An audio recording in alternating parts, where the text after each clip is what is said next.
Olá, meus caros, bom dia, bem-vindos aqui de volta ao nosso canal.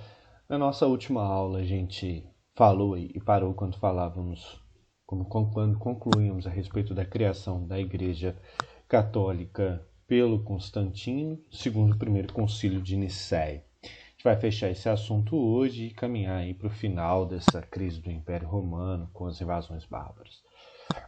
Quando Constantino institui o Edito de Milão, cria e faz com o primeiro concílio de Nicéia, cria a Igreja Católica, ele cria uma nova concepção de poder em Roma, aquilo que nós chamamos de Césaropapismo, que eu falei para vocês na nossa última aula. Segundo o Césaropapismo, segundo essa nova concepção de poder, que depois foi principalmente reproduzida por Justiniano no Império Romano do Oriente, hoje também chamado de Império Bizantino, o imperador ele governava auxiliado pelos seus funcionários e também pelos padres e bispos da igreja.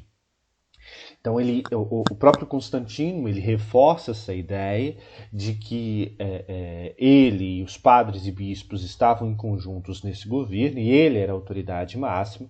E tentando fazer uma comparação com a própria ideia mitológica, a própria ideia sagrada existente dentro da igreja. Ele dizia que da mesma forma que ele governava auxiliado por funcionários, padres e bispos, Deus governava o mundo cercado por anjos e santos. Então ele tenta fazer essa associação. Aqui não mais tentando ser visto como um Deus, mas tentando aproximar a ideia do governo na Terra, o governo temporal, com a ideia do governo espiritual, a ideia da forma como Deus governaria o universo. Então aí estaria a base dessa ideia de Césaropapismo que a gente vem falando. Ele apresentava-se então como um soberano, não como Deus, mas como um soberano inspirado por Deus e destinado a dominar a terra como um todo. Então aqui a associação entre igreja e Estado, ela vem para aumentar o poder e para trazer mais reconhecimento para o governo de Constantino e ajudar ele a parar possíveis revoltas sociais que eclodiriam dentro de Roma, considerando que os cristãos já alcançavam, se não a metade, pelo menos ali, cerca de 30% a 40% da população romana. Então esse reconhecimento ele veio como uma estratégia política. Esse mapinha ele aponta aqui os principais focos do cristianismo e as regiões cristianizadas até o final do século III, até o momento em que o Constantino ele estava então no governo. Repare que praticamente todo o mapa ele é rosinha, as linhas aqui, a linha mais destacada são os limites do Império. Repare que durante o momento em que o Constantino está no poder, boa parte do Império Romano já tinha popularizado esse discurso cristão. Embora a maioria dos romanos ainda não fosse cristã, pelo menos o cristianismo ele se fazia presente e influenciava as sociedades em várias regiões desse Império Romano. Continuando. E aqui um fator importante, e que geralmente é pegadinha de prova, pegadinha de questões aí. O Constantino, ao instituir o Edito de Milão, ele concedeu liberdade de culto. Com o primeiro concílio de Nicéia, ele cria a Igreja Católica. Mas o Constantino ele não é responsável por tornar a Igreja Católica a igreja oficial do Estado romano. Ele é responsável por criar a Igreja, ele é responsável por instituir a liberdade de culto pelo Edito de Milão. E o próximo imperador, o Teodósio, que é responsável por tornar a Igreja Católica a igreja oficial do Estado romano. O que isso significa?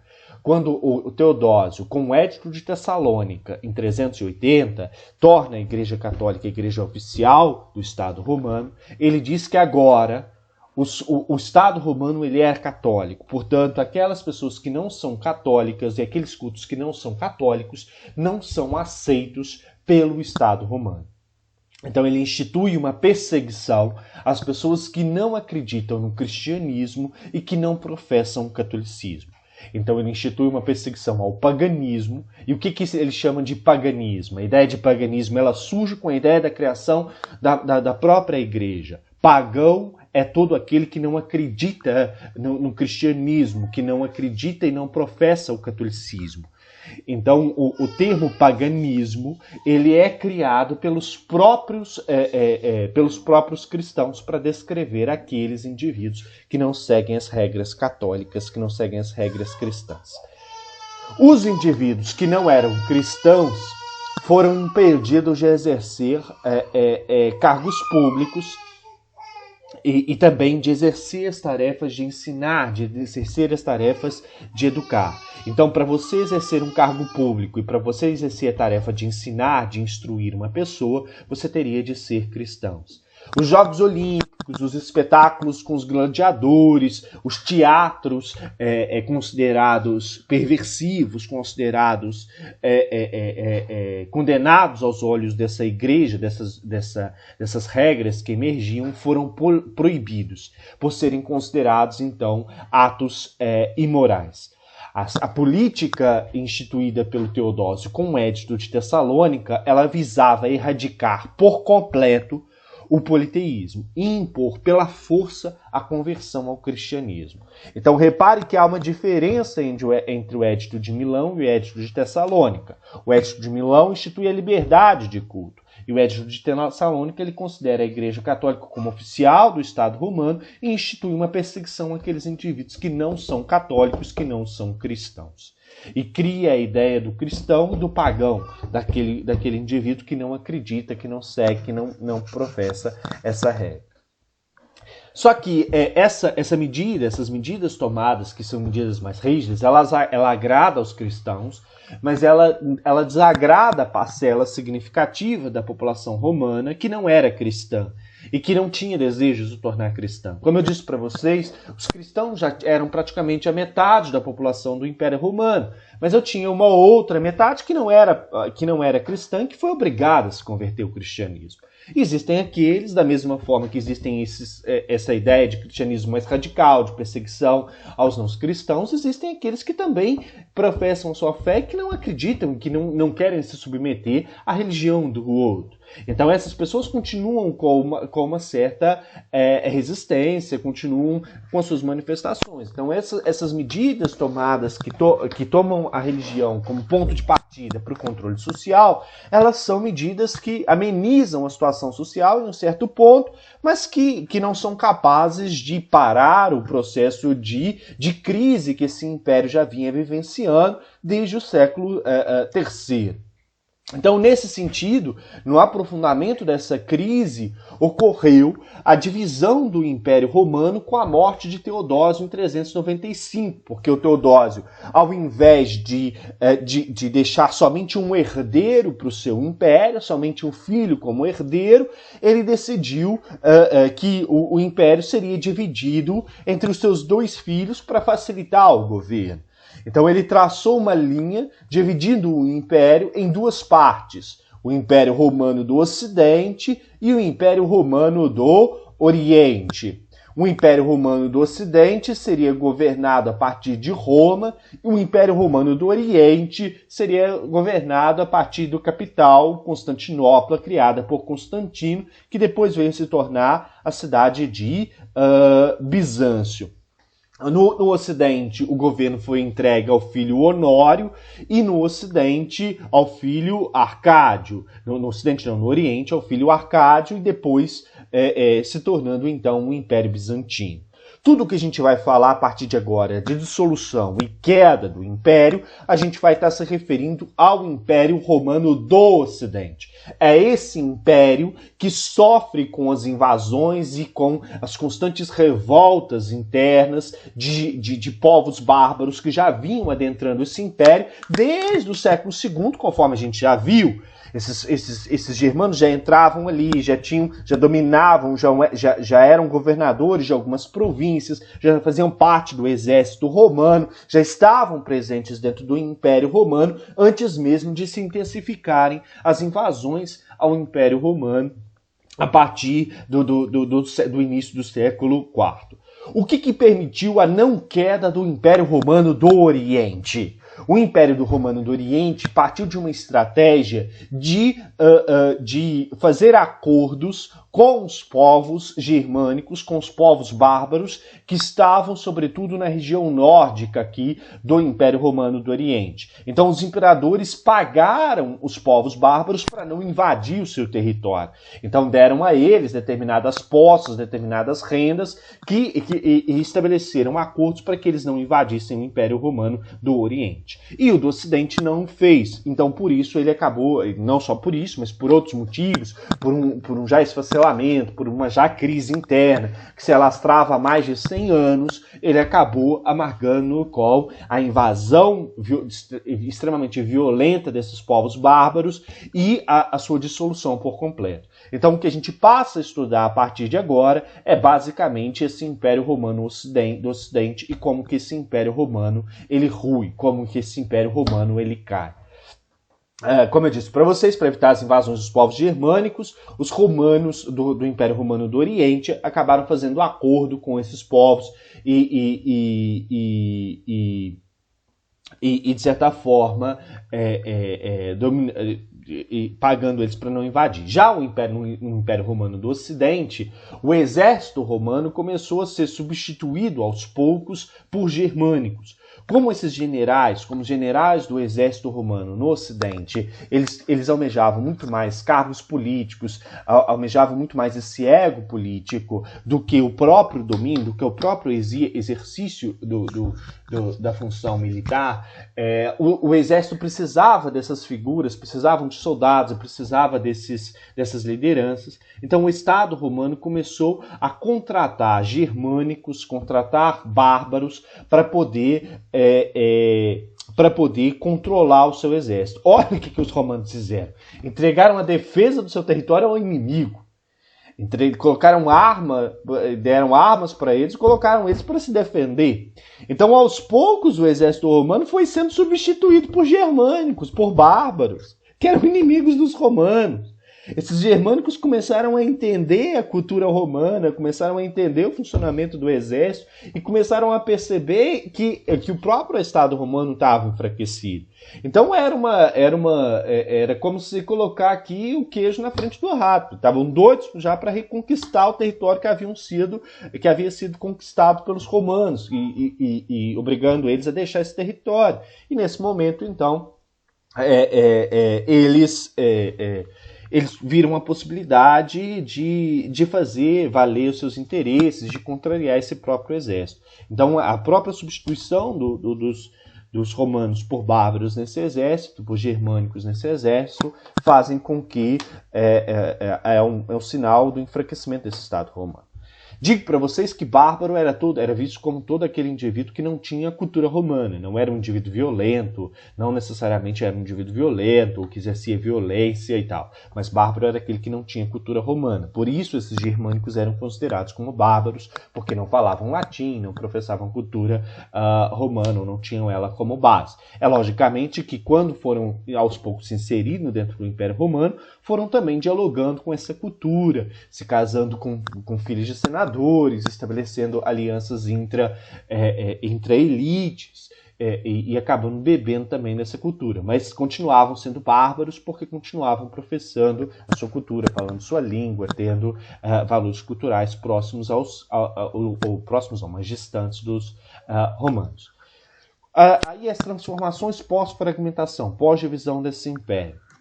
No Império Romano do Ocidente, a gente começa a perceber que há uma exploração maior sobre os cidadãos, porque o Estado precisava de mais recursos, então, para ter acesso a esses recursos, aumentou os impostos sobre os cidadãos e obrigou que os cidadãos romanos tomassem conta e mantivessem as estradas e as pontes. Então, eu cobro mais impostos e obrigo que esses cidadãos exerçam uma função que seria uma função do Estado, que é manter as vias, manter as estradas e as pontes em boa estrutura. Isso gera uma insatisfação muito grande por parte desses cidadãos, aumentando, intensificando as revoltas internas nessa parte ocidental. Além disso, o Império Romano do Ocidente sofre com uma epidemia da peste romana, que seria uma epidemia, algumas pessoas falam da epidemia da peste bubônica, que teria intensificado Roma, que seria uma doença transmitida por ratos. Outros historiadores falam que, na verdade, teria sido uma febre, uma doença que teria sido a cólera, que teria atingido a sociedade romana e que matou e que dizimou cerca de 40% da população romana. E aqui um ponto importante que a gente tem que entender é que as epidemias elas não são a causa da transformação. As epidemias atingem as sociedades em momentos geralmente de crise. A gente observa epidemias na Grécia Antiga, a gente observa epidemias aqui no final da crise do Império Romano, a gente vai ter a grande epidemia de lepra e de peste bubônica na Europa do século XIV, a famosa crise do século XIV. Essas epidemias, essas doenças, elas trazem questionamentos do ponto de vista filosófico, religioso, político, e aceleram transformações e mudanças que já estavam na ordem do dia, porque permitem uma contestação do poder, porque a sociedade entende que o governante não consegue tomar decisões que são as melhores decisões, e permitem questionamentos do ponto de vista filosófico-religioso, que Deus é esse que manda a condenação, que me condena o tempo inteiro. Então busca um amparo espiritual em outras instituições, em outros discursos religiosos. Então, de certa forma, as epidemias elas não são responsáveis pela transformação em si, mas elas são responsáveis por acelerar modificações e transformações políticas, sociais, econômicas que já estavam em curso. Esse é um ponto importante da gente entender, porque a gente vive uma pandemia atualmente e é possível que alguma prova externa que vocês venham a fazer tragam questões a respeito disso. Então a epidemia de doença, seja ela de peste bubônica, seja ela de cólera, que atingiu os romanos no Império Romano do Ocidente, acelerou a fragmentação desse império, porque permitiu que a população questionasse de forma mais evidente a autoridade daquele imperador e as respostas dadas pelo imperador naquele momento.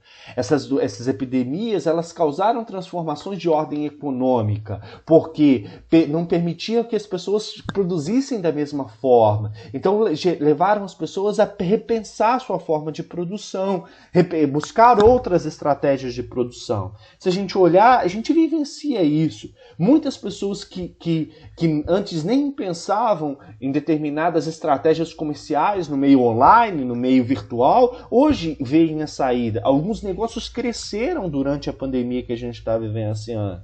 Durante a epidemia vivenciada pelos romanos, a gente percebe uma intensificação da fuga para a área rural. Ou seja, cidades que já estavam sendo esvaziadas pelo processo de ruralização, elas passam a se esvaziar ainda mais, porque as pessoas percebem que, entendem que a doença estava se proliferando de forma mais rápida nos meios urbanos. Então há uma migração da população para a área rural. Essa população que passa a se dedicar a uma atividade não voltada para o comércio, mas uma atividade voltada para a autossuficiência. Então as pessoas fogem, há uma imigração em massa das pessoas fugindo da área urbana para a área rural. E isso causa o declínio comercial e abandono das cidades. Que são abandonadas em função dessa insegurança, da escassez de dinheiro, da deterioração da rede de estradas, da própria retração do comércio de longa distância, dessas redes comerciais que vinham de longe, da própria peste, da própria doença que assolava essa sociedade. O abastecimento das cidades ele entra em colapso e a população busca abrigo no campo, onde havia possibilidade de proteção, onde havia possibilidade de produção. Então, uma das consequências da epidemia de cólera e de peste, da peste bubônica, no período final do Império Romano, é justamente essa transformação econômica e essa migração em massa da população da área urbana para a área rural. E aí, aos poucos,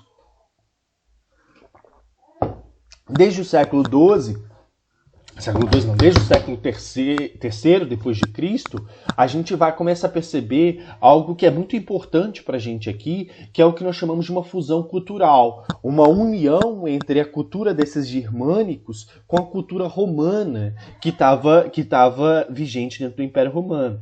Eu vim insistindo com vocês que esses germânicos eles adentraram o Império Romano de maneira muito pacífica, começaram a estabelecer casamentos, relações com a sociedade romana. Então eles trazem valores da sua cultura e também vão beber um pouco nos valores da cultura romana.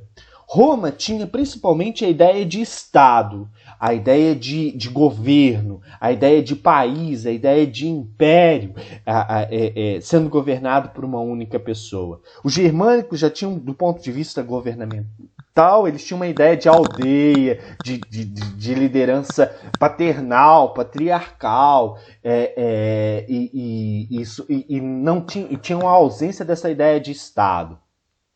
Por outro lado, os germânicos tinham uma ideia guerreira muito forte, a formação do indivíduo para a guerra, para o conflito, a formação bélica, a ideia de moral, a ideia de honra relacionada à guerra, de sempre matar de frente, de nunca matar pelas costas, da luta honrosa, da palavra, de um direito baseado na palavra, no compromisso, na honra do indivíduo. Roma tinha a ideia de religião católica, uma religião baseada em princípios, em organização, uma organização que era uma organização fornecida pelo próprio Estado. E isso é muito importante, porque a igreja dentro de Roma foi tomando essa ideia de Estado, essa ideia de regulamento, de regras, de ordenamento, de cultura. E os germânicos não tinham isso. Os germânicos eram politeístas, acreditavam, cultuavam vários deuses. Então, essas culturas dicotômicas e distintas que vão tentar se unir. De um lado, vai vir a cultura guerreira, a cultura do compromisso, a cultura da palavra, a cultura da honra e, principalmente, a ideia de ligação entre indivíduos, o juramento de fidelidade de um indivíduo inferior a um indivíduo superior, o que os germânicos chamavam de comitatus. O que era o comitatus? O juramento de fidelidade. Um indivíduo que jura fidelidade ao outro, principalmente entre guerreiros no campo de batalha. Um guerreiro que faz aliança com o outro e jura lutar pelo outro até a morte. E isso era um valor muito presente nos povos bárbaros, nos povos germânicos.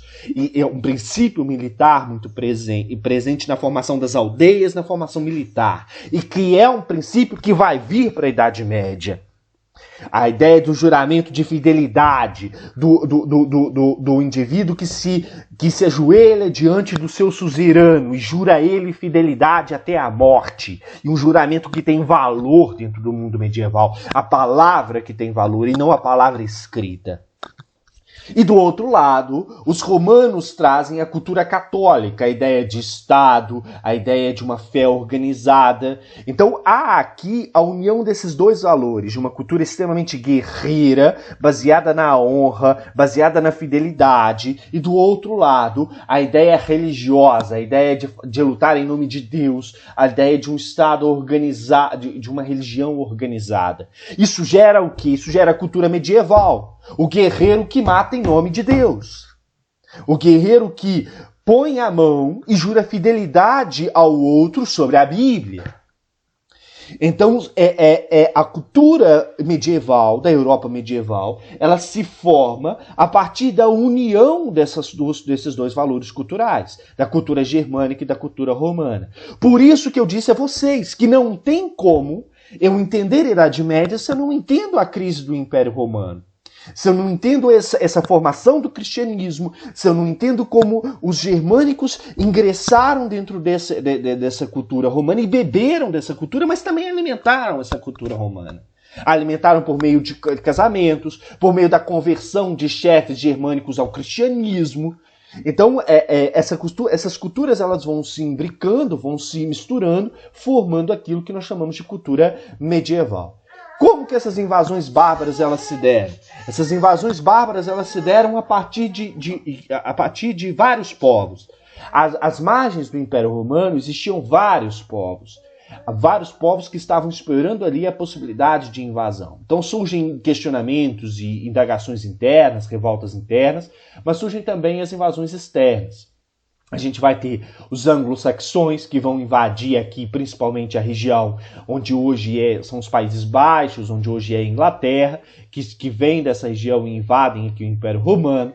A gente tem os francos, que chama a atenção de vocês, que são eles que vão dar origem à Europa medieval. Daqui a pouco a gente vai começar a falar do Reino dos Francos, que invadem aqui a região onde hoje é a região da França e se alocam e vão se alocar nessa região. A gente tem os hunos, os vândalos, os godos, os ostrogodos, que vão invadir os visigodos, que vão invadir as diversas regiões do Império Romano. E isso gera, então, vários reinos. O Império Romano do Ocidente, ele se divide em vários pequenos reinos. E o reino dos francos, dos anglo-saxões, dos visigodos, dos suevos, dos vândalos, dos ostrogodos, dos lombardos, dos gépídios. E o Império Romano do Oriente fica lá, na maravilha, quietinho, sem sofrer com essas invasões. Justamente porque houve esse acordo feito entre os imperadores do Império Romano do Oriente e esses povos germânicos. Os povos germânicos receberam dinheiro para não invadir, receberam riquezas para não invadir o Império Romano do Oriente, que ficou intacto até a invasão dos turcos por volta do século XIII, que levou à queda do Império Bizantino. Vou passar rapidamente por vocês aqui agora pelo Império Bizantino, que logo depois, quando a gente tem a formação desses reinos germânicos, troca de nome, deixa de ser Império Romano do Oriente e passa a ser chamado de Império Bizantino, e Constantinopla deixa de ser Constantinopla e passa a ser chamada de Bizâncio. O grande imperador, o grande líder do Império Romano do Oriente foi o Justiniano. O Justiniano, ele fortalece a ideia do césaropapismo. Ele faz uma aliança com a Igreja Católica, que se preserva principalmente nesse Império Romano do Oriente. A liderança da Igreja Católica, embora a Igreja Católica estivesse presente aqui em vários reinos no Império Romano, nesses reinos germânicos, mas a liderança dela estava aqui, estava dentro de Bizâncio, dentro da cidade de Constantinopla, nesse Império Romano do Oriente. Então a Igreja Católica ela faz um acordo com Justiniano e fortalece a ideia do césaropapismo. O Justiniano ele se torna ao mesmo tempo líder do Estado, mas ao mesmo tempo líder também da Igreja ao interferir nas decisões do patriarca católico.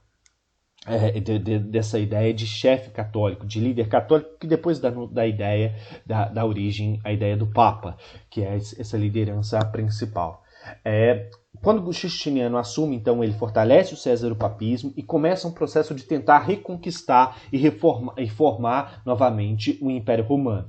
Ele começa a conquistar e chega a conquistar importantes territórios aqui que estavam sendo governados pelos povos germânicos, pelos reinos germânicos que se formaram. Só que quando ele começa esse processo, começa a haver uma reação nos povos germânicos de tentar invadir o Império Romano, o Império Bizantino. Então ele acaba tendo que abrir mão desse processo de conquista e dominar a área que lhe cabia, que era o Império. E aí, então, nesse sentido, de dominação, ele elabora um conjunto de leis que é chamado de Código Justiniano, onde ratifica a questão do césaropapismo e cria um conjunto de leis para serem seguidos pelos seus súditos.